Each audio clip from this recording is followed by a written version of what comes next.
ഇന്നപ്പോൾ തീറ്റയൊക്കെ കഴിച്ച് ചൂണ്ടയിടാൻ പോകാണ് കേട്ടോ. കുറേ നാളായി പള്ളത്തി കൂട്ടിയിട്ട് രണ്ടുപേർക്കും പള്ളത്തിക്കൊതി പിടിച്ചിട്ടാണ് കേട്ടോ ചൂണ്ടയിടുന്നത്.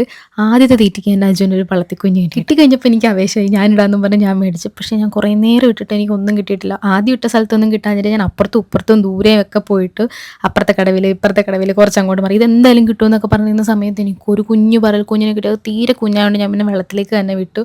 ഒരു 10-15 തീറ്റ ഇട്ടിട്ടാണ് കേട്ടോ ഒരു കുഞ്ഞെങ്കിലും കിട്ടിയത്. പിന്നെ 1-2 വട്ടമൊക്കെ ഇട്ടിട്ട് ഒരു രക്ഷയില്ല. അപ്പം അജു പറഞ്ഞു അജു തന്നെ ഇടാമെന്നും പറഞ്ഞിട്ട് അജു വാങ്ങി ഇടാൻ തുടങ്ങി. പിന്നെയും കിട്ടി. പണ്ടൊക്കെ ഞാൻ അമ്മയായിട്ട് ചൂണ്ടിടുമ്പോൾ എപ്പോഴും എനിക്ക് മാത്രമേ കിട്ടുള്ളായിരുന്നു, അമ്മയ്ക്ക് കിട്ടുകയില്ലായിരുന്നു. അപ്പോഴൊക്കെ ഞാൻ പാവത്തിനെ കളിയാക്കുമായിരുന്നു. ഇപ്പം എനിക്കൊന്നും കിട്ടുന്നേ ഇല്ല. പക്ഷേ ഇഷ്ടം പോലെ വളർത്തി നിൽക്കുന്നുണ്ട് കേട്ടോ. ഞാൻ ഇടുമ്പോൾ മാത്രം ഒന്നും കിട്ടുന്നില്ല.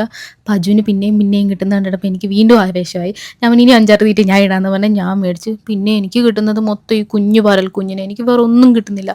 അതും തീരെ ചെറുത്. വലിയ കാര്യത്തെ പൊക്കി എടുത്തപ്പം വീണ്ടും അത്. പിന്നെ അതും പിന്നെയും കളഞ്ഞ്. നമ്മൾ ഒത്തിരി ചെറുതിനെ പിടിച്ചിട്ട് കാര്യമില്ല, അത് വലുതാവട്ടെ. അവസാനം 1 മണിക്കൂറിന് ശേഷം ഒരു പളത്തിക്കുഞ്ഞിനെ കിട്ടി. ഒരു കുഞ്ഞ് മഞ്ഞ കുഞ്ഞ്. അതെങ്കിൽ കുഞ്ഞത് കിട്ടിക്കഴിയുമ്പോൾ നമുക്ക് വീണ്ടും ഇടാനൊരു ആവേശം സന്തോഷമൊക്കെ ആണല്ലോ.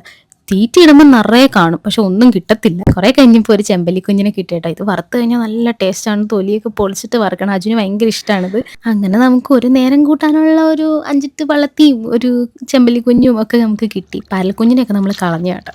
ഇനി ഇതെല്ലാം ഒന്ന് വെട്ടി വൃത്തിയാക്കി എടുക്കണം. എന്നിട്ട് മുളക് തേച്ച് വെച്ച് വറുക്കാനായിട്ട് പാനൊക്കെ അടുപ്പത്ത് വെച്ച് ചൂടായിട്ട് നമ്മൾ വറുത്ത് നല്ല ടേസ്റ്റാണ് കേട്ടോ മൊരിഞ്ഞാൽ. അപ്പോൾ നമ്മൾ ഉപയോഗിച്ച സാധനങ്ങളിലേക്ക് ലിങ്ക് അവിടെ മുകളിൽ ടാഗ് ചെയ്ത് കൊടുക്കുന്നുണ്ട്. അപ്പോൾ അത്രയേ ഉള്ളൂ.